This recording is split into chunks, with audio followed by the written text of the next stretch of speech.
You walk into the same store, push your cart down the same aisles, and pull the exact same milk, bread, and meat off the shelf. But when you get to the register, the total is suddenly higher. Last week, your groceries cost $89.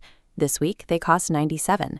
You bought the same volume of food, yet somehow an $8 gap appeared on the receipt. We feel these jumps acutely because grocery prices are highly visible. You might not remember what your washing machine cost 5 years ago, but you see the price of your favorite cereal every single week.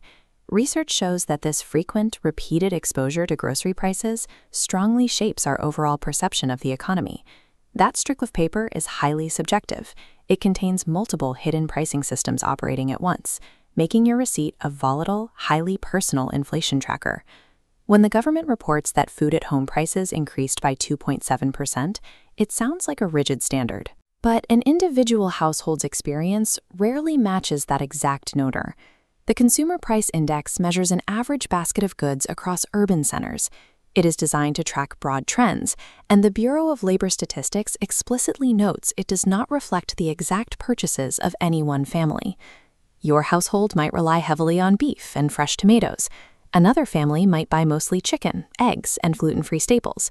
The national average blends all of these diets together, so a single top-line grocery inflation rate tells us the direction of the national market, but it guarantees almost nothing about what you will actually pay at checkout. This chart shows hidden volatility beneath the national average. While overall inflation looks stable, individual categories inside are constantly spiking and crashing.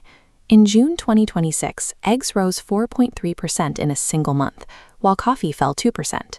A cart of eggs, ground chuck, milk, bread, and produce cost $36.63 in June 2025.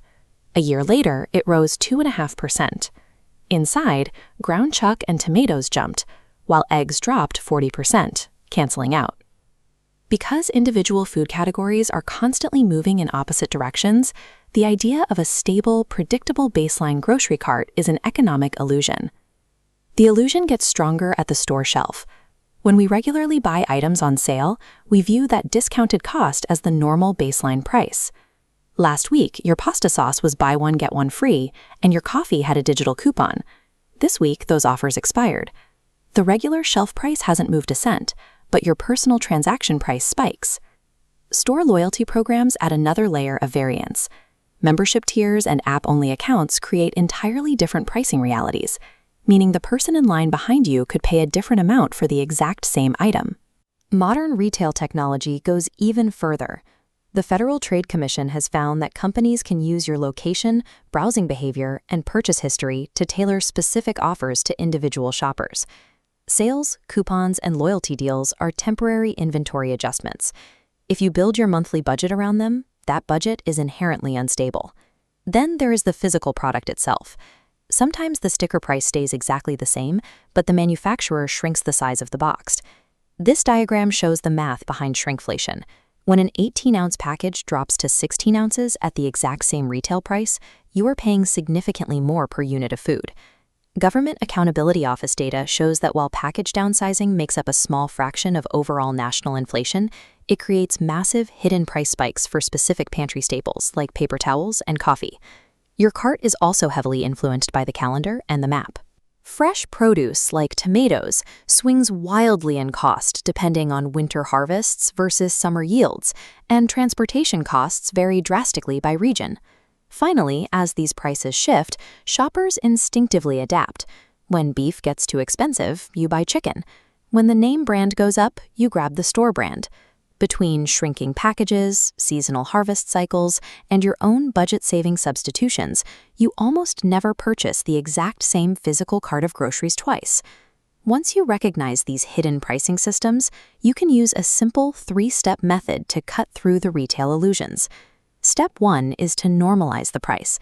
Ignore the large package sticker entirely and look closely at the cost per ounce or per pound. This immediately exposes shrinkflation and uneven package sizes. Step 2 is to identify the price type. Check if you are looking at a regular shelf price, an expiring sale, or an app-only loyalty deal. Do not calculate next week's meal plan based on a discount that expires tonight. Step 3 is to create a substitution ladder for your 10 most frequent purchases. know your preferred item, a lower-cost alternative, and a shelf-stable backup, like frozen or canned vegetables, so you can adapt instantly when a fresh category spikes. Treating your grocery trip as a continuous assessment of unit value rather than a fixed list of package costs is the only reliable way to protect your finances. Your receipt is a living document.